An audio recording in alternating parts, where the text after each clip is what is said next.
Hi hello నమస్తే welcome to morning news with RK. ఈ రోజు ప్రధాన పత్రికల్లో వచ్చినటువంటి వార్తలను విశ్లేషిద్దాం. దానికంటే ముందు నేను సైదాబాద్ లో జరిగిన చిన్నారి చైత్ర ఘటన యావత్ తెలంగాణ సమాజాన్ని తీవ్ర భయాందోళనకు గురి చేసింది. నిందితుడు ఇప్పటి వరకు దొరకలేదంటూ నిన్న హైదరాబాద్ కమిషనర్ 10 లక్షల రివార్డును ప్రకటించడం పట్ల అసలు నిందితుడు పోలీసుల అదుపులో ఉన్నాడా లేదంటే బయటనే తిరుగుతున్నాడా?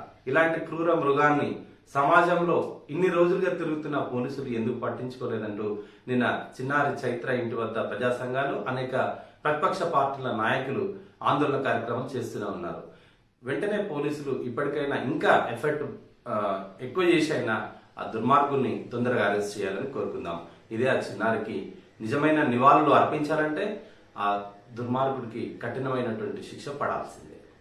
ఓకే, ముందుగా నమస్తే తెలంగాణ పత్రిక చూద్దాం. బండి పచ్చి తొండి, తెలంగాణ రూపాయి కడితే రాష్ట్రానికి కేంద్రం ఇచ్చేది ఆటానా, నా మాట తప్పని నిరూపిస్తే రాజీనామా చేస్తా, నువ్వు సిద్ధమా? తెలంగాణ ప్రజల మనసు గెలవాలంటే పాలమూరు పచ్చబడుతుంటే ప్రతిపక్షాల కళ్ళు మండుతున్నాయి. ఇంటింటికి తాగునీరు ఇవ్వడాన్ని కేంద్రమే పొగుడుతుంటే వీరికి మాత్రం కనిపించడం లేదు.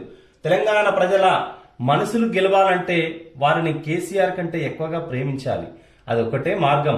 కానీ మీడియా చూపిస్తున్నదని కేసీఆర్ ను తిడుతూ పోతే పెద్ద నాయకులు కాలేరంటూ గద్వాల సభలో కేటీఆర్ అన్నారు.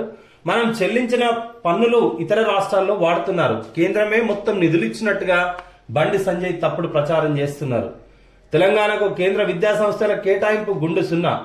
60 ఏళ్ల కాంగ్రెస్ పాలనలో వలసలు తప్ప ఇంకేం దిక్కులేదు, ఇంకేం దక్కలేదు. కాంగ్రెస్ నేతలు ఏం వెలుగబెట్టారని ప్రజల వద్దకు వస్తున్నారు. వాల్మీకి బోయలను ఎస్టీల్లో చేర్చడంపై కేంద్రానిదే తాత్సర్యం. ఏ ఎన్నికలున్నాయని 5 మంత్రులు గద్వాలకు వచ్చాం, కేంద్రం మన వడ్లు కొనదట, వేరే వేయక తప్పదు కేటీఆర్.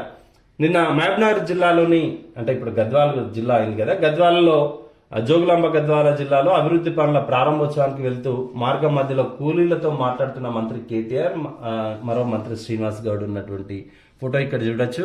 నిన్న ఇక గట్టిగానే ఇచ్చుకున్నారు కదా.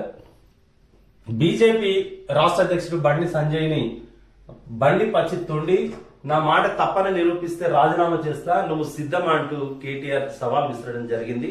ఇప్పటి వరకు తెలంగాణ రూపాయి కడితే కేంద్ర ప్రభుత్వం నుంచి వచ్చింది ఆటాన్నే. ఈ తెలంగాణ ప్రజలకు మీరు ఇచ్చింది ఏం లేదు. కేంద్ర విద్యా సంస్థల్లో కేటాయింపుల్లో కూడా గుండుస్తున్నా, మీరు కేంద్రం మొత్తం నిధులు ఇచ్చినట్టుగా తప్పుపడుతున్నారు. మేం చెల్లించిన డబ్బుతో మీరు ఇతర రాష్ట్రాల్లో వాడుకున్నారు, దమ్ముంటే రాజీనామా చేయాలని ఒక ఘాటుగా నిన్న విమర్శించడం జరిగింది.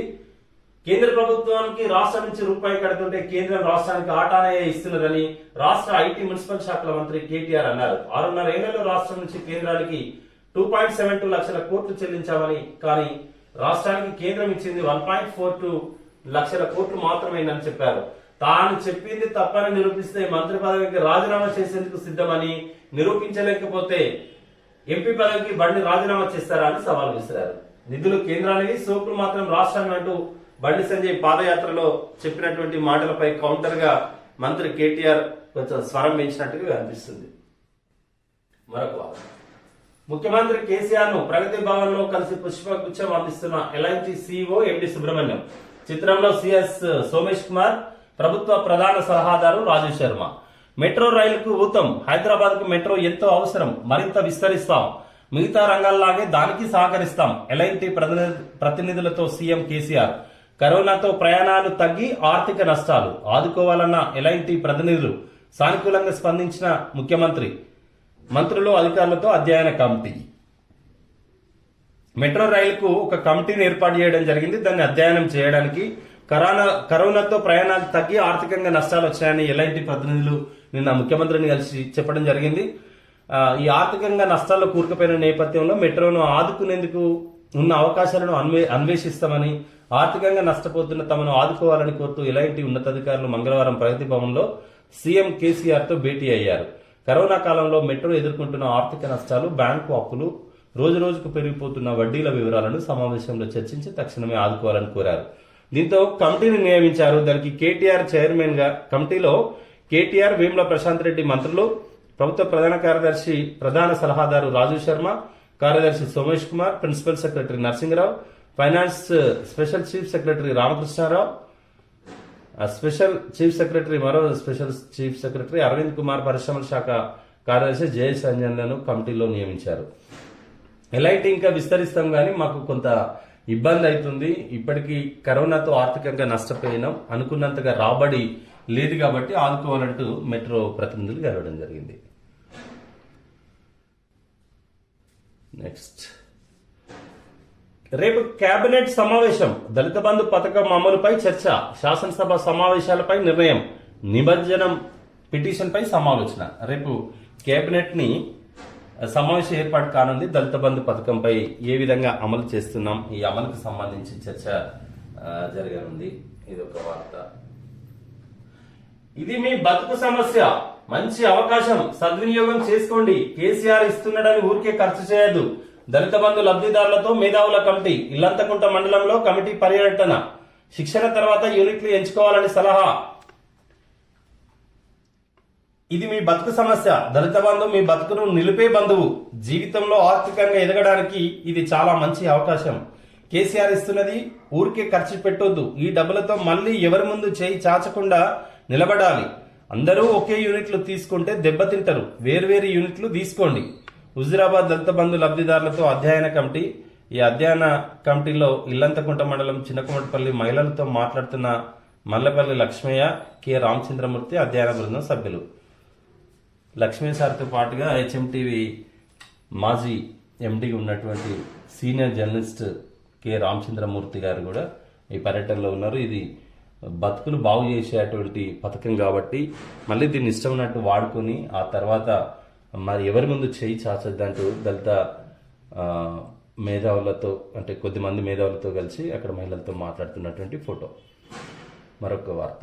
14,400 ఖాతాల్లో దళిత బంధు డబ్బులు. నేటి నుంచి హుజురాబాద్ లో రీసర్వే. దళిత కుటుంబాలన్నింటికీ అమలు. Karimnagar collector RV Karnan. హుజురాబాద్ లో మొన్న కొద్ది మందికి ఇవ్వడం జరిగింది. మిగతా వారికి కూడా 14,400 ఖాతాల్లో దళిత బంధు డబ్బులు వేస్తున్నట్టుగా, దానికోసం హుజురాబాద్ లో రీసర్వే నిర్వహిస్తున్నట్టు కరీంనగర్ కలెక్టర్ ఆర్వి కర్ణన్ వెల్లడించారు. రద్దుల దిక్క పద్దుల దిక్క, బీజేపీ విధానం రద్దు, ఆ పార్టీకి ఓటు వద్దు అంటూ కరీంనగర్ జిల్లా జమ్మికుంటలో మంగళవారం నిర్వహించిన స్వయం సహాయక సంఘాల సమావేశాన్ని ఉద్దేశించి మంత్రి హరీష్ రావు గారు మంచి ప్రాసతో కూడినటువంటి స్పీచ్ ఇచ్చినట్టు తెలుస్తుంది. రద్దుల దిక్క పద్దుల దిక్క, ఊడగొట్టే బీజేపీయా ఉద్యోగాల టీఆర్ఎస్, దొడ్డు వాళ్ళు కొంటామని చెప్పి ఓట్లు అడగాలి. సంక్షేమ టీఆర్ఎస్ కు అండగా నిలవండి. ఆర్థిక శాఖ మంత్రి తన్నీరు హరీష్ రావు పిలుపు. వినూత్న పథకాలతో తెలంగాణ ప్రభుత్వం చేనేత కార్మికులకు బతుకు భరోసా ఇస్తుంటే కేంద్రంలోని బీజేపీ ప్రభుత్వం ఉన్న పథకాలను ఊడగొట్టి కార్మికుల నోట్లో మట్టి కొడుతున్నది. ప్రభుత్వ రంగ సంస్థలను ప్రైవేట్ కు దారాదత్తం చేస్తూ ఉద్యోగులను రోడ్డున పడేస్తుంది. కొత్త పథకాలతో సంపద సృష్టిస్తూ రాష్ట్రంలో 1.30 లక్షల ఉద్యోగాల కల్పన చేశాం. రద్దుల దిక్కుంటారో సంక్షేమ పద్ధతుల దిక్కుంటారో ప్రజలు ఆలోచించుకోవాలని ఆర్థిక మంత్రి హరీష్ రావు పిలుపునిచ్చారు. కరీంనగర్ జిల్లా హుజురాబాద్ నియోజకవర్గ పరిధిలో 4 మండలాల్లో హరీష్ రావు పర్యటించారు. ఈ సందర్భంగా ఆయన మాట్లాడుతూ రాష్ట్రాన్ని అన్ని రంగాల్లో అభివృద్ధి చేస్తున్న టీఆర్ఎస్ ప్రభుత్వానికి అండగా నిలవాలని కోరారు. ప్రభుత్వ రంగ సంస్థలను ప్రైవేట్ కు వైపు దారాదత్తం చేస్తున్నారు, ఉన్న ఉద్యోగాలను తీసేస్తున్నారు. కానీ తెలంగాణ రాష్ట్ర ప్రభుత్వం ఇక్కడ ఉద్యోగ కల్పనతో పాటు 1.30 లక్షల ఉద్యోగాలను కల్పించడం, వారి బ్రతుకు మారడం కోసం అనేక సంక్షేమ పథకాలు పెట్టినాం. కాబట్టి మరి రద్దు వైపు ఉంటారా, రద్దు వైపు ఉంటారా, రద్దుల దిక్కుంటారా, పద్దుల దిక్కుంటారా, అంటే డబ్బులు ఇచ్చేవారి వైపు ఉంటారా, రద్దు చేసేవారి వైపు ఉంటారా తేల్చుకోవాలంటూ మంత్రి గారు మాట్లాడినటువంటి వార్త. వరి రైతుకు కేంద్రమే ఉరి, గింజ బాయిల్ రైస్ కొనపోమంటున్న కేంద్రం. తెలంగాణ రైతుపై అడుగడుగున వివక్ష. బండి సంజయ్, కిషన్ రెడ్డి నోరు తెరవండి. పౌర సరఫరాల శాఖ మంత్రి గంగుల డిమాండ్. కేంద్ర ప్రభుత్వం ఒక గింజ కూడా కొనమంటుంది. 60 లక్షల టన్నులేమో కొంటామని కేంద్రం చెప్పింది కదా. గింజ బాయిల్ రైస్ కొనపోమంటున్నదని మరి మంత్రి గారు చెప్తున్నారు. తెలంగాణ రైతులపై అడుగడుగున ఒక వివక్ష చూపిస్తుంది. బండి సంజయ్, కిషన్ రెడ్డి దీనిపై స్పందించాలని నోరు తెరవకుండా మాట్లాడుతున్నారు ఏంటంటూ మంత్రి గంగుల డిమాండ్ చేసినటువంటి ఒక వార్త. ఓరుగల్లులో క్రీడా పండుగ. నేటి నుంచి నేషనల్ అథ్లెటిక్స్. తెలంగాణ నుంచి బరిలో 17 మంది. నేషనల్ అథ్లెటిక్స్ ఈసారి వేదిక ఓరుగల్లు క్రీడా ఒక ఓరుగల్ కాబోతుంది, ఈరోజు ప్రారంభం కాబోతుంది. అక్కడ మన తెలంగాణ రాష్ట్రం నుంచి 17 మంది దీంట్లో బరిలో ఉండబోతున్నారట అథ్లెటిక్స్ గా. ఆ తీర్పును సమీక్షించాం. పదోన్నతుల్లో ఎస్సీ ఎస్టీలకు రిజర్వేషన్ పై సుప్రీంకోర్టు స్పష్టీకరణ. గతంలో సుప్రీంకోర్టు ఒక తీర్పునివ్వడం జరిగింది. ప్రమోషన్స్ లో ఎస్సీ ఎస్టీలకి ప్రమోషన్స్ లో రిజర్వేషన్స్ అనేది ఉండదు. ఉద్యోగ కల్పనలో మాత్రమే రిజర్వేషన్, ప్రమోషన్ లో మాత్రం రిజర్వేషన్ ఉండదంటూ సుప్రీంకోర్టు తీర్పునిచ్చింది. అయితే దాన్ని సమీక్షించాలంటూ మరొక అప్పీల్ దాఖలు చేయడం జరిగింది, రివ్యూ పిటిషన్ దాఖలు చేయడం జరిగింది. కానీ దాన్ని మేము ఆ తీర్పును సమీక్షించమంటూ సుప్రీంకోర్టు తిరస్కరించినటువంటి ఒక వార్త. పెరగనున్న స్మార్ట్ ఫోన్ ధరలు 7 నుండి 10% పెరిగే అవకాశం. విడిభాగాల కొరతే కారణం. ఈ పండుగ సీజన్ లో కొత్త మోడళ్ల రాకపోయినా ప్రభావం. సెల్ ఫోన్ల ధర పెరిగిపోతుందట. 7 నుండి 10% పెరిగేటువంటి అవకాశం ఉందట. మరి ఎవరైనా కొనుక్కోవాలనుకున్న వాళ్ళు తొందరగానే కొనుక్కోవాలి. ఎందుకంటే విడిభాగాల కొరతే కారణం. పండుగ సీజన్ లో కూడా కొత్త మోడల్ వస్తున్నాయి, వాటి రాకపోయినా ఈ ధర పెరగడంతో కొంత ప్రభావం చూపే అవకాశం ఉందనేది ఎక్స్పర్ట్స్. వచ్చే ఏడాదంతా మాస్కులు తప్పవు. నీతి ఆయోగ్ సభ్యుడు వికే పాల్. ఇంకొక సంవత్సరం కూడా మాస్క్ ను ధరించాల్సిందే, శానిటైజర్ చేసుకోవాల్సిందే. మనం స్వీయ జాగ్రత్తలే శ్రీరామ రక్ష. కాబట్టి అందరూ కూడా జాగ్రత్తగా ఉండాలి. ఇంకా కరోనా పూర్తిగా ఏం పోలేదు. స్థిరాస్తులు నగదు పంచండి. తెలుగు అకాడమీ ఆస్తుల పంపకంపై తెలంగాణ ఏపీకి సుప్రీంకోర్టు సూచన. స్థిరాస్తులు పంచుకున్నాం, 2 వారాల్లో నిధుల బదిలీ. సుప్రీం ధర్మాసనానికి తెలంగాణ నివేదిక. మన హిమాయత్ నగర్ లో ఉన్నటువంటి తెలుగు అకాడమీకి సంబంధించినటువంటి రాష్ట్ర విభజన తర్వాత మా ఆస్తులు పంచుకోలేదంటూ సుప్రీంకోర్టును ఆశ్రయిస్తే తెలంగాణ ఏపీకి సుప్రీంకోర్టు ఒక సూచన చేసింది. స్థిరాస్తులు పంచుకున్నాం, 2 వారాల్లో నిధులు ఏవైతే డిపాజిట్స్ ఉన్నాయో, డబ్బులు ఉన్నాయో వాటిని కూడా పంచుకుంటామని తెలంగాణ సర్కారు సుప్రీంకోర్టుకు సూచించింది. ఇది నమస్తే తెలంగాణ పత్రికలో ఉన్నటువంటి వార్తలు. ఇవాళ ప్రధానమైనటువంటి వార్తగా బండి సంజయ్ నమస్తే తెలంగాణలో హైలైట్ చేయడం జరిగింది. బండికి కౌంటర్. ఈనాడు చూద్దాం. మగపుటేనుగులు మత్తులో చిన్నారులను చిదిమేస్తున్న ఉన్మాదులు. ప్రతి 3 గంటలకు ఒక లైంగిక దాడి. రోజుకు 8కి పైగా నమోదు. రాష్ట్రంలో పెరుగుతున్న పోక్సో కేసులు. కళ్లకు కామపు పొరలు, ఉచ్చ నీచాలు లేవు. చిన్న పెద్ద తేడా లేదు. వావి వరుస ఊసే ఉండదు.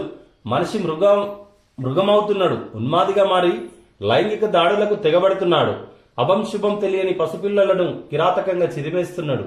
ప్రతి 3 గంటలకు అత్యాచారం. రోజుకు 8కి పైగా కేసులు. ఇది రాష్ట్రంలో పరిస్థితి. హైదరాబాద్ లోని సైదాబాద్ లో వెలుగు చూసిన 6 ఏళ్ల చిన్నారి ఉదంతమే ఇందుకు నిదర్శనం. ఇటీవల జరిగిన అన్ని ఉదంతాల్లో గంజాయి, మద్యం, మాదక ద్రవ్యాలు వినియోగించిన తర్వాతే కొందరు ఇలాంటి ఆకృత్యాలకు పాల్పడినట్లు వెల్లడైంది. మరి ఇన్ని రోజుకు 8 కేసులు, ప్రతి 3 గంటలకు ఒక లైంగిక దాడి జరుగుతుంది తెలంగాణ రాష్ట్రంలో.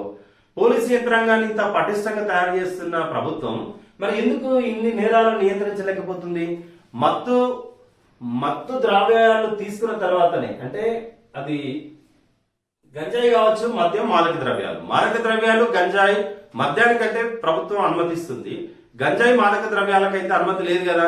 మరి వీటిని నిర్మూలించడంలో ఎక్సైజ్ డిపార్ట్మెంట్ ఏం చేస్తున్నట్టు పోలీస్ డిపార్ట్మెంట్ ఏం చేస్తుంది? గంజాయి తీసుకొని చిన్నారులపై ఒక వాయు వరుస లేకుండా ఇంత లైంగిక దాడులు జరుగుతా ఉంటే రోజుకి 8 కేసులు అంటే మామూలు కాదు కదా. ఇప్పుడు మనం ఎవరికి కాపాడుకోవడానికి యంత్రాంగం ఉన్నట్టు? పిల్లలంతా అట్లా ఆగమైపోతున్నట్టే కదా. దీని మీద ప్రభుత్వం ప్రత్యేక దృష్టి సారించాలి. ఎక్కడ వారిపై కూడా కఠినంగా చర్యలు తీసుకోవాలి. నిందితుడు నేరానికి పాల్పడ్డ తర్వాత కాదు. ఎవడైతే గంజాయి అమ్ముతున్నాడో, ఎవడైతే ఎన్డీపీఎస్ ఆ మాదక ద్రవ్యాలను సరఫరా చేస్తున్నాడో అలాంటి దుర్మార్గులను కూడా కఠినంగా శిక్షిస్తే తప్ప మనం ఈ సరఫరా ఆగదు. ముందుగా దీన్ని బంద్ చేయాలి. రాష్ట్రంలో చిన్నారులపై లైంగిక దాడుల కేసులు ఏటికేటు పెరుగుతున్నాయి. లాక్డౌన్ సమయంలో పిల్లలంతా ఇళ్లకే పరిమితం కావడంతో ఈ బెడద మరింత పెరిగినట్లు గణాంకాలు చెబుతున్నాయి. కుటుంబ సభ్యులు, దగ్గర బంధువులు, స్నేహితులే ఇలాంటి ఆకృత్యాలకు పాల్పడుతుండటంతో అడ్డుకోవడం ఎలాగో తెలియక తల్లిదండ్రులు అల్లాడిపోతున్నారు. 2014లో బాలలపై లైంగిక వేధింపుల నిరోధక చట్టం కింద 938 కేసులు నమోదు కాగా ఈ ఏడాది 2020 నాటికి దాదాపు మూడింతలు పెరిగి 2626 రికార్డ్ అయ్యాయట. 2014లో 938 అయితే ఇప్పుడు 2020లో 2626, మూడింతలు పెరిగినాయి. ఈ ఏడాది కాస్త పెరిగి మొదటి 7 నెలల్లోనే 1750కి చేరుకున్నాయి. రాష్ట్రంలో మిగతా నేరాలు తగ్గుతున్నా సైబర్ నేరాలు, మహిళలు, పిల్లలపై లైంగిక వేధింపుల పెరుగుదల నమోదవుతుంది. పరిచయస్తులతోనే ప్రమాదం. పిల్లల వయసు పెరిగే కొద్దీ ఎదుటి వ్యక్తి దురుద్దేశాలను అర్థం చేసుకుని తప్పించుకునేందుకు ప్రయత్నిస్తారు. అసలు మనం ఎంత దగ్గరి బంధువులైనా కూడా ఇవాళ వాగు వరుసలు తప్పిపోయి ఉన్నారు. ఒక చిన్న కూతురు కనిపించిన, ఒక అమ్మాయి కనిపిస్తే వారికి మరి ఎక్కడ లేనటువంటి ఆ కామం ఎందుకు, ఆ దురుద్దేశం కలుగుతుందో అర్థం కాదు.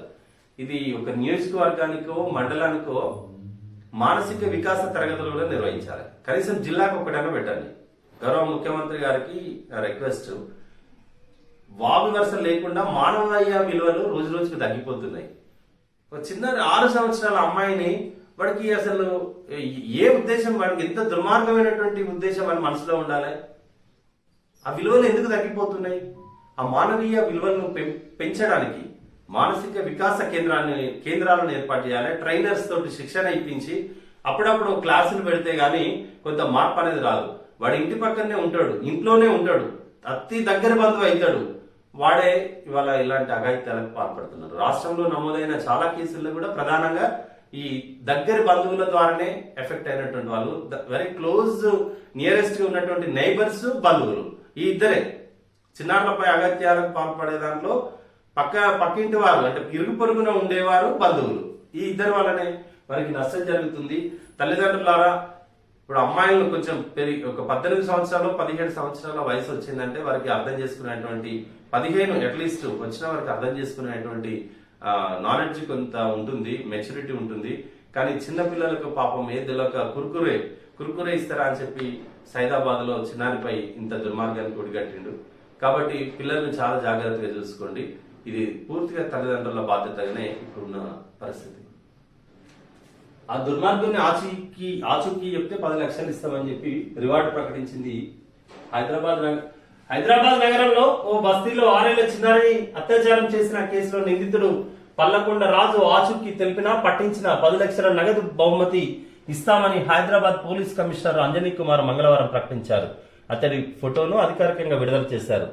నిందితుడు 5.9 అడుగుల ఎత్తు, 2 చేతులపైన మౌనిక అనే పేరుతో పచ్చబొట్టు, తలకు టోపీ, మఫ్లర్ ధరించాడని డీటెయిల్స్ పేర్కొనడం జరిగింది. 10 లక్షల రూపాయలు ఇస్తామన్నారు. కమిషనర్ గారు, మీరు 10 లక్షలు ఇచ్చినా ఇవ్వకున్నా ప్రజలకు అవేర్నెస్ ఉంది, వాడిని ఎక్కడ కనిపించినా కూడా మీకు పట్టుకొని అప్పచెప్తారు. మీ దగ్గర ఉంటే దొరకడు. కానీ ఐసీయూలో చేర్చాలి, అంతా దోచాలి, డెంగీ పేరిట దవాఖానాల దోపిడీ, అనవసర పరీక్షలు, అవసరం లేకపోయినా ప్లేట్లెట్లు, బెంబేలెత్తుతున్న రోగులు, అధిక బిల్లులపై ఫిర్యాదు చేయాలన్న ఆరోగ్య శాఖ. వైద్య ఆరోగ్య శాఖ ఉద్యోగి కుటుంబంలో కుమారుడు, కుమార్తె ఇద్దరికి డెంగీ వచ్చింది. ఓ ప్రైవేట్ ఆసుపత్రిలో చేర్పిస్తే ఉద్యోగుల ఆరోగ్య కార్డు చెల్లుబాటు కాదు అని చెప్పారు. 7 రోజుల చికిత్స అనంతరం ఇద్దరు కోలుకున్నారు. కుమారుడికి 70,000, కుమార్తెకు 1.20 లక్షల బిల్లు వేసినట్లు ఆయన వాపోయారు. మరొకటి, హైదరాబాద్ రామంతపూర్కు చెందిన కార్ మెకానిక్ కుమార్తె 14 సంవత్సరాల అమ్మాయికి ఓ ప్రైవేట్ నర్సింగ్ హోమ్ లో 6 రోజులు చికిత్స తీసుకున్నాక డెంగీ నుంచి కోలుకుంది. ప్లేట్లెట్లు ఎక్కించాల్సిన అవసరం రాకున్నా 2 లక్షల బిల్లు అయింది.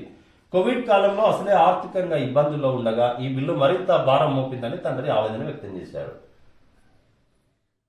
వీడును ఈ ప్రైవేట్ దవాఖానాలు ఒకటే. ఈ రేపిస్ట్ రాజును ప్రైవేట్ దవాఖానా యాజమాన్యాలు ఒకే రకం. ప్రజలను జలగల్లెక్క రక్తం పీల్స్తున్నారు. నిన్ననే వైద్య ఆరోగ్య శాఖ ఆయన శ్రీనివాసరావు గారు చెప్పారు, సంచాలకుల ఆ శ్రీనివాసరావు గారు చెప్పాడు, ఎవ్వడు అవసరం లేకుండా ప్లేట్లెక్కి ఎక్కించి ఇష్టం ఉన్న రీతిలో బిల్లులు వసూలు చేసినట్టయితే మాకు ఫిర్యాదు చేయండి అని చెప్పాడు. కరోనా తోటి ఆగమాగం అయిపోతున్నారు. కనీసం మానవత్వం లేదా మీకు? మానవత్వం మర్చినటువంటి నిందితులాగానే మీరున్నారు. ఏ రోజులుంటే దేనికి అవుతుంది రాబాయ్ ఇంత? మరొక వార్త, జిఎస్టీ పరిధిలోకి పెట్రోల్ డీజిల్ 17న మండలి సమావేశంలో చర్చించే అవకాశం. పెట్రోల్ డీజిల్ ఇతర పెట్రోలియం ఉత్పత్తులను వస్తు సేవల పన్ను పరిధిలోకి జిఎస్టీ పరిధిలోకి తీసుకొచ్చే అంశంపై శుక్రవారం జరగనున్న జిఎస్టీ మండలి సమావేశంలో చర్చించే అవకాశం ఉన్నట్లు తెలుస్తుంది. కేంద్ర రాష్ట్ర ప్రభుత్వాలు పెట్రోల్ పై భారీగా వసూలు చేస్తున్న పన్ను ఆదాయంలో కొంత కోల్పోవడానికి సుముఖత చూపితేనే ఈ అంశంపై ఒక నిర్ణయానికి రావచ్చు. పెట్రోల్ ఉత్పత్తులను జీఎస్టీ పరిధిలోకి తెస్తే వినియోగదారులకు భారీగా ప్రయోజనం కలిగే అవకాశం ఉంది. దాదాపు 20 నెలల తర్వాత జీఎస్టీ మండలి సమావేశం ప్రత్యక్ష పద్ధతిలో లక్నోలో జరగబోతుంది. 2019 డిసెంబర్ 18 జరిగిన ఈ సమావేశాలు దృశ్య మాధ్యమ విధానంలో జరుగుతూ వచ్చాయి. పెట్రోల్ డీజిల్ ను జీఎస్టీ పరిధిలోకి తీసుకొచ్చే విషయమై జీఎస్టీ మండలి నిర్ణయం తీసుకోవాలి అని గత జూన్లో కేరళ హైకోర్టు సూచించిన నేపథ్యంలో ఈ అంశంపై చర్చించాలనుకుంటున్నట్లు తెలుస్తుంది. జీఎస్టీ పరిధిలోకి పెట్రోల్ డీజిల్ తీసుకొస్తే మాత్రం వినియోగదారులకు చాలా లబ్ధి జరిగినట్టే. ఎందుకంటే అబ్నార్మల్ గా ఇవాళ ఒక రేటు 105 రూపాయలు, తెల్లారి 105.50, 106 ఇట్లా అసలు 100 రూపాయలు, 80 రూపాయల నుంచి 105 వరకు చాలా ఈజీగా వచ్చేసింది. అడ్డు అదుపు లేకుండా పెరిగిపోతుంది. ఇక్కడ రాష్ట్రం కేంద్రం ఇద్దరు కూడా ట్యాక్స్ల రూపంలో భారీగానే వసూలు చేస్తున్నారు. కాబట్టి ఇప్పుడు జిఎస్టీ పరిధిలోకి వస్తే 1 ట్యాక్స్ అయిపోతుంది. కాబట్టి కొంత మన వినియోగదారులకు చాలా మంచి ఊరటే కలిగే అవకాశం ఉంటుంది. హైదరాబాద్ మెట్రోను ఆదుకుంటాం, పూర్వ వైభవానికి అత్యున్నత కమిటీ సమీక్షలో సీఎం కేసీఆర్. హైదరాబాద్ ప్రతినిధులు కలిసిన సందర్భంలో పూర్వ వైభవానికి అంటే గతంలో మెట్రో స్టార్ట్ చేసినప్పుడు ఏ విధంగా ఉండనో ఇప్పుడు కరోనా తర్వాత కొంత ఆక్యుపెంట్స్ తగ్గింది కాబట్టి వారికి నష్టాల బాట పడుతున్నారు. కాబట్టి దాన్ని కూర్చడానికి మేము ఒక కమిటీ ఏర్పాటు చేస్తున్నామని హైదరాబాద్ మెట్రో కమిటీ అధికారులకు హామీ ఇచ్చారు ముఖ్యమంత్రి కేసీఆర్. దాంట్లో కమిటీలో కేసీఆర్ తో పాటు 10 మంది మంత్రులను అధికారులను వేయడం జరిగింది. ఐఫోన్ 13 వచ్చేసిందోచ్. అమెరికాలో $699 నుంచి ధర ప్రారంభం. ఐప్యాడ్ లోను కొత్త మోడల్ ఐఫోన్ 13 కొత్త మోడల్ వచ్చేసిందట. దాని ధర అమెరికాలో అయితే $699. మానవ అక్రమ రవాణాలో 2వ స్థానం, మహారాష్ట్ర తర్వాత తెలంగాణలోనే అధికం. ఎన్సీఆర్బి నివేదికలో వెల్లడి. మానవ అక్రమ రవాణాలో మనం 2వ స్థానంలో ఉన్నమాట. దీనిపై మన రాచకొండ కమిషనర్ మహేష్ భగవత్ గారు ఈ మానవ అక్రమ రవాణాలో చాలా చొరవ తీసుకుంటారు, చాలా సీరియస్ గా వ్యవహరిస్తారు ఈ నేరాల్లో. అతనికి నేషనల్ అవార్డు కూడా రావడం జరిగింది. కానీ ఒక్క అధికారి పనిచేస్తేనే కాదు కదా, మిగతా రాష్ట్రంలో ఉన్నటువంటి అందరు అధికారులు పనిచేస్తే దీన్ని తగ్గించేటువంటి అవకాశం ఉంటుంది.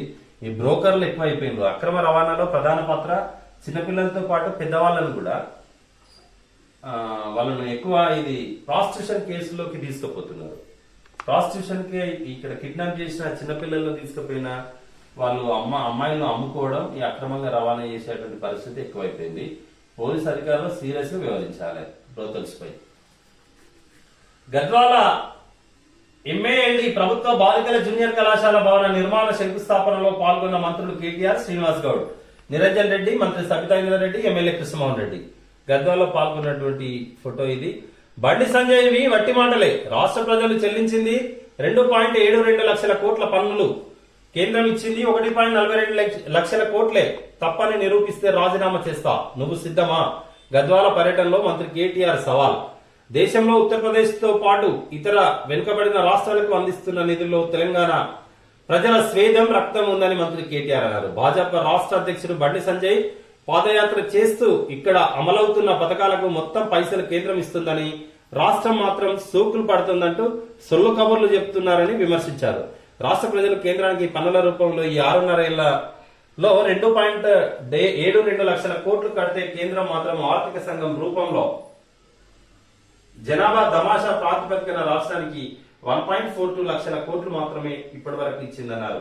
నేను చెప్పింది తప్పైతే మంత్రి పదవికి రాజీనామా చేస్తా, మీరు ఎంపీ పదవికి రాజీనామా చేస్తారా అంటూ బండి సంజయ్కి నిన్న గద్వాల నుండి ఘాటుగానే మంత్రి కేటీఆర్ కౌంటర్ ఇవ్వడం జరిగింది. కేంద్రం మాటలే చెప్తుంది తప్ప, మా డబ్బులు తీసుకుంది తప్ప, అంటే రాష్ట్రం డబ్బులు తీసుకుంది తప్ప రాష్ట్రానికి కేంద్రం ఇచ్చింది ఏం లేదంటూ ఒక మాట.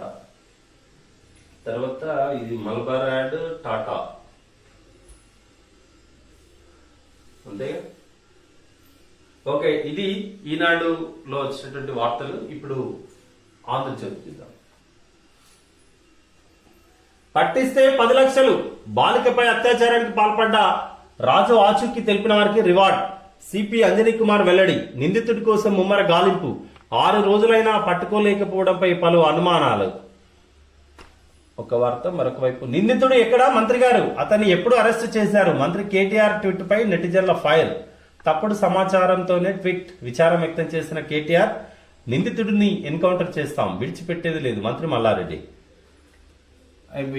వీడు రాజు అనే ఈ నిందితుడిని, బాలికపై అత్యాచారానికి పాల్పడ్డ ఈ నిందితుడిని పట్టిస్తే 10 లక్షలు ఇస్తామని చెప్పి పోలీస్ కమిషనర్ గారు ప్రకటించిండు. అయితే దీనికంటే ముందే మంత్రి కేటీఆర్ గారు ఆ నిందితుడిని వెంటనే పోలీసులు అరెస్ట్ చేసిండు, ఘటన జరుగుడుతోటే అరెస్ట్ చేసిండని చెప్పి దీన్ని ప్రకటించడానికన్నా ముందే మా కేటీఆర్ గారు ట్వీట్ చేయడం జరిగింది.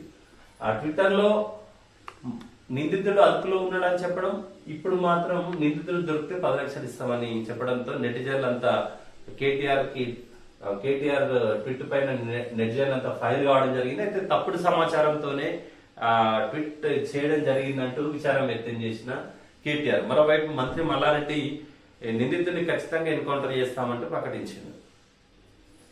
మంత్రి గారు అట్లా ప్రకటించవచ్చా?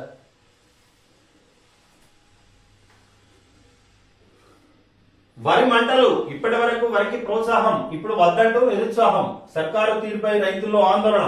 ప్రతిపక్షాల విమర్శలతో రాజకీయ కాక. ప్రభుత్వ ప్రత్యామ్నాయాలకు మద్దతు ఏది? ఆయిల్ ఫామ్ వేస్తే అప్పుడు పరిస్థితి ఏంటి? ప్రభుత్వ హామీ ఇవ్వాలని నిపుణుల సూచన. విదేశాలకు రవాణాతో సమస్యలకు పరిష్కారం, కానీ అదనపు భారంతో మిల్లర్ల కుదేలు. ఇన్సెంటివ్ ఇవ్వాలని సర్కారుకు ప్రతిపాదన. మక్కల్లా టెండర్ల ద్వారా అమ్మాలని డిమాండ్. జనవరిలోనే ప్రభుత్వానికి డిపిఆర్ సమర్పణ. పంజాబ్కు లేని ఆంక్షలు తెలంగాణక. బాయిల్డ్ బియ్యం కొనాల్సిందే. గంగుల కమలాకర్. ఉప్పుడు బియ్యాన్ని కొనేది లేదని కేంద్రం తెగేసి చెప్పిన ధర్మిల. వచ్చే యాసింగి నుంచి వరి పంట వేయడం అంటే రైతులు ఉరివేసుకోవడమే. ప్రత్యామ్నాయ పంటలు వేస్తేనే రైతులకు లాభం. సీఎం కేసీఆర్ అధ్యక్షతన జరిగిన భేటీలో వ్యక్తమైనటువంటి అభిప్రాయం ఇది. కేంద్రం దొడ్డువాట్లు కొనబోమని చెబుతుంది. రైతులు ఓ వైపు నిరసనలు తెలుపుతూనే ఆయిల్ ఫామ్, పత్తి, వేరుశనగ, చీనీ తోటల వైపు మల్లాలి. గద్వాలలో మంత్రి కేటీఆర్. వరి వేస్తే ఉరే అంటూ సీఎం కేసీఆర్ చేసిన వ్యాఖ్యలతో రాష్ట్రంలో 5 రైతులు ఆత్మహత్యలు చేసుకున్నారు అని అవి సీఎం చేసిన హత్యలే. బీజేపీ రాష్ట్ర అధ్యక్షుడు బండి సంజయ్. ఆఖరి గింజ వరకు ధాన్యం కొంటామని చెప్పిన సీఎం ఇప్పుడు వరి వద్దని ఎలా అంటున్నారు? వరి పండించకపోతే లక్షల కోట్లతో నిర్మించిన ప్రాజెక్టులు ఎందుకు? టీపీసీసీ ప్రచార కమిటీ చైర్మన్ మధు యాష్కి. ముఖ్యమంత్రి వ్యాఖ్యలపై ఒకవైపు బండి సంజయ్, మరోవైపు కాంగ్రెస్ ప్రచార కమిటీ చైర్మన్ మధు యాష్కి గారు కౌంటర్ ఇవ్వడం జరిగింది. మరి ప్రాజెక్టులు ఎందుకు కట్టినో, వరి పండినప్పుడు వరి ఈ ప్రాజెక్టుల ద్వారా లాభం ఏంటనేది ఒకవైపు, వరి వేస్తే ఉరే అంటూ సీఎం గారు మాట్లాడడం వల్లనే 5 రైతులు నిన్న ఆత్మహత్య చేసుకోవడం జరిగింది. మొన్న వారు ఆత్మహత్యకు మీరే కారణం, అవి సీఎం చేసిన హత్యలే అంటూ బండి సంజయ్ మాట్లాడినటువంటి మాట. చరిత్రలో ఎన్నడూ లేని స్థాయిలో వరి దిగుబడులు సాధించిన తెలంగాణ పంజాబ్ లో తలదని దేశంలోని సరికొత్త రికార్డు సృష్టించిందని ఇటీవల సీఎం కేసీఆర్ వ్యాఖ్యానించారు.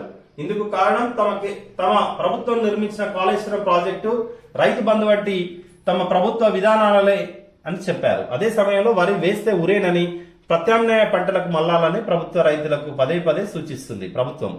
ఇప్పుడు బియ్యం కొనేది లేదని కేంద్రం తెగేసి చెబుతుందని, ప్రస్తుత సమస్యకు కేంద్రమే కారణమని స్పష్టం చేస్తుంది. కేంద్రమేమో రాష్ట్రం పేరు చెప్తుంది, రాష్ట్రమేమో కేంద్రం అనండి. ఫైనల్ గా మాత్రం నష్టం ఎవరికి? రైతాంగానికి. మీరు కేంద్రం కొంటదా, రాష్ట్రం కొంటదా? రైతులకు తెలియదు. మీరు ఎవరన్నా కొనండి, బండి సంజయ్ గారు, కేసీఆర్ గారు, మీరు ఒకరిపై ఒకరు విమర్శలు చేస్తూ రైతుల ఆత్మహత్యలకు కారణం కావద్దు. కేంద్రం కొనమని చెప్తుంది కదా. ఇప్పటికే 5 సంవత్సరాలకు మినిమం గా 5 సంవత్సరాలకు సరిపోయేటువంటి నిల్వలు ఉన్నాయి కాబట్టి ఎఫ్సిఐ ద్వారా కొనుగోలు చేయలేమని కేంద్రం చెప్తున్న మాట నిజమే. రాష్ట్ర ముఖ్యమంత్రి గారు దీనివల్ల, కాళేశ్వరం ప్రాజెక్టు వల్ల బ్రహ్మాండంగా పంటలు వస్తున్నాయి, అధికంగా దిగుబడి మన గతంలో ఎప్పుడు కూడా ఎక్స్పెక్ట్ చేయనంత దిగుబడి వస్తుందని ముఖ్యమంత్రి గారు చెప్తున్నారు. మరి రెండు కరెక్టే కదా. మరి మీరు కొనాల్సినటువంటి బాధ్యత కేంద్రానిదే కదా. కేంద్రం ఇతర దేశాలకు ఎక్స్పోర్ట్ చేయాలి, ఇంకో ప్రత్యామ్నాయం ఏ విధంగా ఉంటుందో దాని వైపు ఆలోచన చేయాలి. కానీ రైతుల ఆత్మహత్యకు ఒక్క ముఖ్యమంత్రి కాదు, మీరు కూడా కారణమవుతారు. హుస్సేన్ సాగర్ లో నిమజ్జనంపై సుప్రీంకు సర్కార్ స్పెషల్ లీవ్ పిటిషన్ దాఖలు చేసిన జిహెచ్ఎంసీ కమిషనర్ మంత్రి తలసానితో భాగ్యనగర్ గణేష్ ఉత్సవ సమితి ప్రతినిధుల భేటీ. సుప్రీం ఆదేశాల మేరకు ఏర్పాట్లు చేస్తామని మంత్రి హామీ. రివ్యూ పిటిషన్ కొట్టేసిన తర్వాత మళ్ళీ సుప్రీంకోర్టులో ఒక ఎస్ఎల్పి దాఖలు చేయడం జరిగింది. జిహెచ్ఎంసీ మంత్రి తలసానితో ఉత్సవ ప్రతినిధులు భేటీ అయినలు. సుప్రీం ఆదేశాలు వచ్చిన తర్వాత మనం నిర్ణయం తీసుకుందాం అని చెప్పడం జరిగిందట. మరొక వార్త, రైతు బంధు సమితులు ఉత్సవ విగ్రహాలు, ప్రణాళికలు, లక్ష్యాలు, బుట్ట దాఖలు, నిర్వహణ ఖర్చులకు బడ్జెట్ లేదు, 12 కోట్ల ప్రతిపాదనలకు కలగని మోక్షం, అద్దె చెల్లించలేని దుస్థితిలో రాష్ట్ర కార్యాలయం, పనిలేని కమిటీలో 1,60,995 మంది సభ్యులు, చైర్మన్ మినహా ఖరారు కాని రాష్ట్ర కమిటీ, 4 ఏళ్లుగా నడవని కార్యక్రమాలు, 200 కోట్ల కార్పస్ ఫండ్ ఇస్తాం, పంట ఉత్పత్తుల కొనుగోలుకు 500 కోట్ల ఎంఎస్పీ ఫండ్ మంజూరు చేస్తాం, రైతు బంధు సమితులు సభ్యులకు ఓసారి నిర్వహించిన శిక్షణా తరగతుల సందర్భంగా సీఎం కేసీఆర్ చేసిన ప్రకటన ఇది. కానీ సీఎం హామీలు నేటికి అమలుకు నోచుకోలే. 4 ఏళ్లలో నయా పైసా కూడా ఇవ్వలేదు. దీంతో రైతు బంధు సమితిలు అచేతనంగా మిగిలిపోయాయి. రైతు బంధు కమిటీలు పెట్టింది కానీ వాళ్ళకి ఏం పని లేదు, ఏం పని చేయట్లేదు, వారికి బడ్జెట్ లేదు, ఒక చైర్మన్ మినహా ఏ కమిటీ లేదు. కానీ రాష్ట్రం నుండి గ్రామ స్థాయి వరకు ఉన్నటువంటి రైతు బంధు సమితులను మాత్రం ఏర్పాటు చేసి 1,60,000 మంది ఉన్నారు. దానికి ఉత్సవ విగ్రహాలుగా ఉన్నారంటూ ఒక స్టోరీ ఇవ్వడం జరిగింది. ఏపీకి 7 రోజుల్లో డబ్బులు ఇచ్చేయండి. తెలుగు అకాడమీ కేసులో తెలంగాణకు సుప్రీంకోర్టు ఆదేశం. స్థిరాస్తుల పంపిణీ తర్వాతే స్థిరాస్తులపై నిర్ణయం. ఇరు రాష్ట్రాలు ఏకాభిప్రాయానికి రావాలని సూచించింది. Justice Chandrachud, Justice Vikramnath, Justice BV నాగరత్నంతో కూడిన సుప్రీంకోర్టు ధర్మాసనం తెలంగాణకు ఆదేశాలు జారీ చేయడం జరిగింది. తెలంగాణ ప్రభుత్వం ఇప్పటి వరకు నిధులను బదిలీ చేయలేదని కోర్టు దృష్టికి ఏపీ తీసుకొచ్చింది. 2 వారాల్లో డబ్బులు బదిలీ చేస్తామని మన తెలంగాణ ప్రభుత్వం సుప్రీంకోర్టుకు స్పష్టం చేసింది. ఇది తెలుగు అకాడమీ దాంట్లో. కడుపు నొప్పి తగ్గిస్తానంటూ బొట్టు చుట్టూ కొరికాడు. 3 నెలల శిశువును బలిగొన్న భూత వైద్యుడు. తెగిన చిన్నపేగు ఆసుపత్రిలో మృతి. భద్రాద్రి కొత్తగూడెం జిల్లాలో దారుణం. ఇంకా ఈ భూత వైద్యుల దగ్గరికి పోవడం ఎందుకు? ఇంత టెక్నాలజీ డెవలప్ అయిపోతుంది, ఇన్ని హాస్పిటల్స్, ఇంత టెక్నాలజీ, ఇంత వ్యవస్థ ఉంది. ఇంకా పాపం 3 నెలల చిన్నారిని కోల్పోయిన తల్లిదండ్రులు. జగన్ బెయిల్ రద్దు పిటిషన్ బెంచ్ మార్చండి. తెలంగాణ హైకోర్టులో ఎంపీ రఘురామకృష్ణంరాజు పిటిషన్. విజయసాయిరెడ్డి విదేశాలకు వెళ్లేందుకు సిబిఐ కోర్టు అనుమతించింది. దీనిపై మాకు అనుమానాలున్నాయి. వేరే కోర్టుకు బదిలీ చేస్తూ ఉత్తర్వులు ఇవ్వండి. ఎంపీ తరపున న్యాయవాది అభ్యర్థన.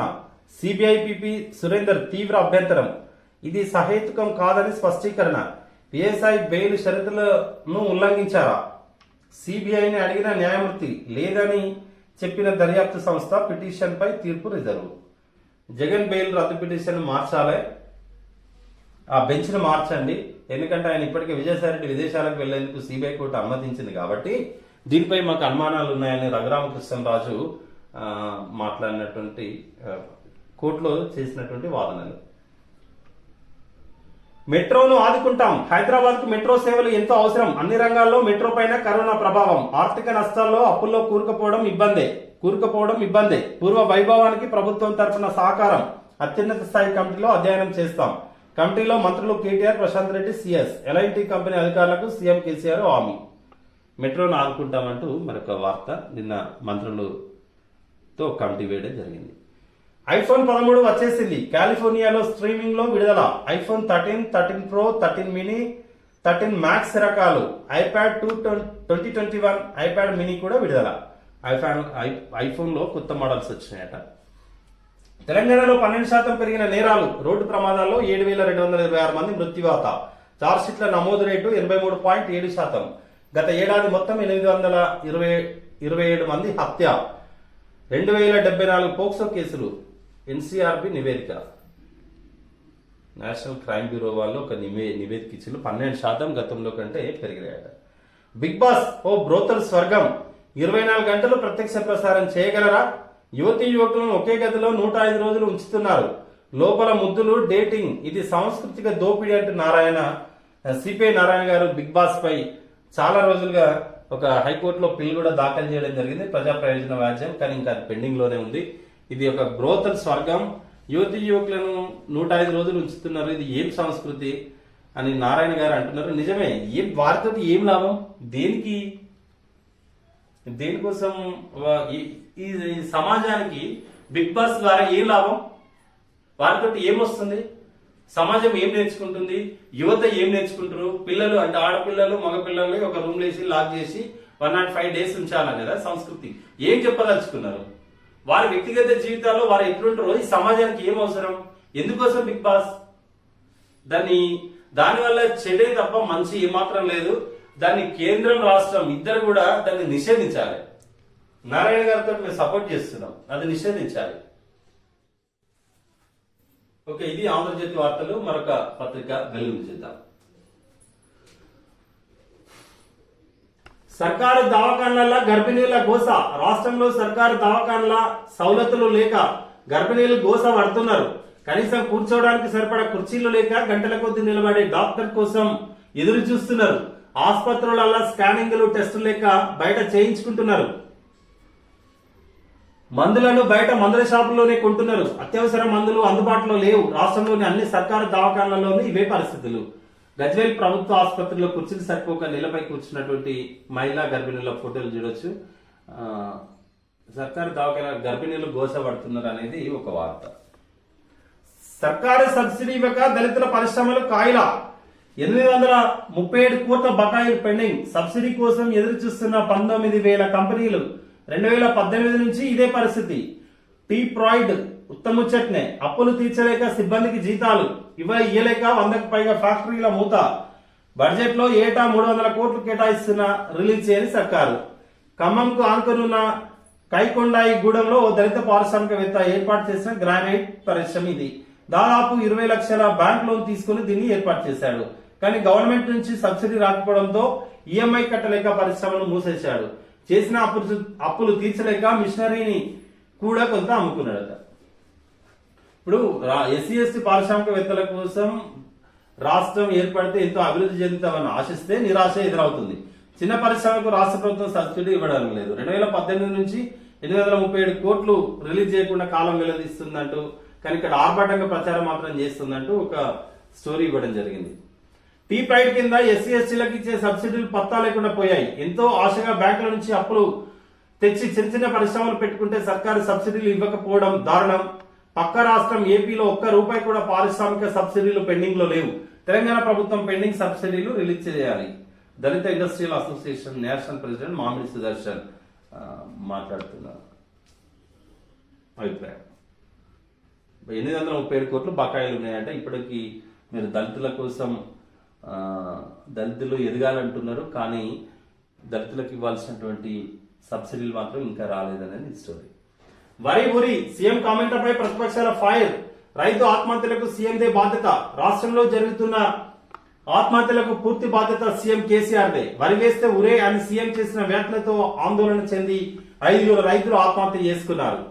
బండి సంజయ్, వరి వద్దంటే మరి ప్రాజెక్టులు ఎందుకు? నదుల మీద నిర్మిస్తున్న ప్రాజెక్టుల ద్వారా లక్షల ఎకరాల్లో సాగు జరుగుతుందని సీఎం కేసీఆర్ ఎన్నోసార్లు చెప్పారు. ఇప్పుడు వరి వేస్తే ఉరే అంటే ఎలా? మరి కొత్త ప్రాజెక్టులు ఎందుకు కట్టారు? సిఎల్పి నేత బట్టి విక్రమార్క, వడ్లు కొనడం మా బాధ్యత కాదు, ధాన్యం కొనుగోలు రవాణా బాధ్యత రాజ్యాంగం ప్రకారం రాష్ట్రానిది కాదు, కేంద్ర ప్రభుత్వానిది. ప్రజలకు ఉచితంగా ఇస్తారో విదేశాలకు ఎగుమతి చేస్తారో తెలియదు. కేంద్రం ఒక్క గింజను కూడా వదలకుండా కొనుగోలు చేయాలంటూ మంత్రి గంగుల కమలాకర్ గారు చెప్పినట్టు మాట. రాష్ట్రం రూపాయి ఇస్తే కేంద్రం తిరిగిచ్చేది ఆటనే. అబద్ధమని నిరూపిస్తే రాజీనామా చేస్తా. నిజమైతే బండి సంజయ్ రాజీనామా చేస్తారా? కేటీఆర్, మన పైసలు దిక్కుమాలిన రాష్ట్రాలకు మళ్లిస్తున్నారు. రేవంత్ రెడ్డి అడ్డం పొడుగు మాట్లాడుతున్నాడు. గట్టు ఎత్తిపోతలు చేపెడతామని వెల్లడి. గద్వాల జిల్లాలో 104 కోట్ల పనులకు శంకుస్థాపన చేసిండట. అబద్ధమని నిరూపిస్తే రాజీనామా చేస్తానని నిన్న కౌంటర్ ఇచ్చిండు. దీనికి గద్వాల్లో ప్రారంభోత్సవాలకు పోయి అక్కడ ఈ మాటలు మాట్లాడడం జరిగింది. 104 కోట్ల పనులకు శంకుస్థాపన చేయడం కూడా జరిగింది. నువ్వు కాదు, మీ నాన్నతో రాజీనామా చేయించు. BJP state chief Bandi Sanjay, కేంద్రం తక్కువిస్తే ఢిల్లీలో ఎందుకు అడగలే? రాజ్యాంగం తెలియని అజ్ఞాని కేటీఆర్, పట్టించుకోమని కామెంట్స్. అచ్చా, కౌంటర్ కూడా ఇచ్చిండు.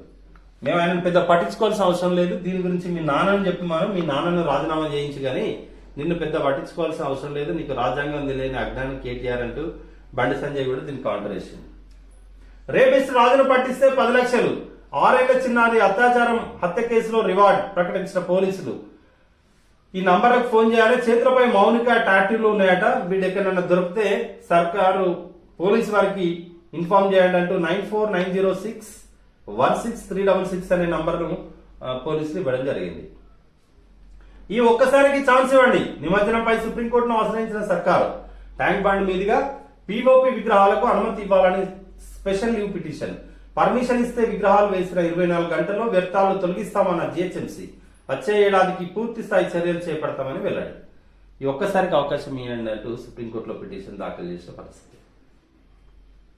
శ్రీలంకలో తిండికి తిప్పలు, నిత్యావసరాలను బ్లాక్ చేసిన వ్యాపారులు, భారీగా పెరిగిన ధరలు. కిలో చక్కెర 230, కిలో పప్పు 310. సేంద్రియ సాగు ఎఫెక్ట్ తో సగానికి తగ్గిన దిగుబడులు. కరిగిన ఫారెక్స్ నిల్వలు, ఖర్చు తగ్గించుకునే చర్యలు. పప్పులు, చక్కెర, ఉల్లిగడ్డలు, నూనెలతో సహా 600 వస్తువుల దిగుమతిపై బ్యాన్. కొలంబోలోని ఒక షాప్ ముందు సరుకుల కోసం భారం తీరినట. అక్కడ సేంద్రియ ఎరువులు తీసుకోవాలనే, సేంద్రియ ఎరువుల ద్వారా పంటలు పండించాలనే ఉద్దేశంతో వారు ఆ విధంగా పండించడం ద్వారా పంట సగానికి తగ్గిపోయింది. పంట సగానికి తగ్గడం వల్ల అక్కడ ఉన్నటువంటి నిల్వలు కూడా పూర్తయిపోయి ఇప్పుడు పాపం అక్కడ ప్రజలు 1 కిలో చక్కెర కొనాలంటే 230 రూపాయలట, పప్పు కొనాలంటే 330 రూపాయలు. అంటే పూర్తిగా నిల్వలన్నీ తగ్గిపోయి పంటలు లేక ప్రజలు తీవ్ర ఇబ్బందులు పడుతున్నారు. ఇటువంటి కాడికి మరి మనల్ని పంపించచ్చు కదా, ఎక్స్పోర్ట్ చేయొచ్చు కదా పండిన పంటలు. ఇది ఈనాటి వార్తా విశ్లేషణ కార్యక్రమం. మా అవర్ న్యూస్ ను లైక్ చేయండి, షేర్ చేయండి, సబ్స్క్రైబ్ చేయాలని కోరుతూ థ్యాంక్ యూ వెరీ మచ్.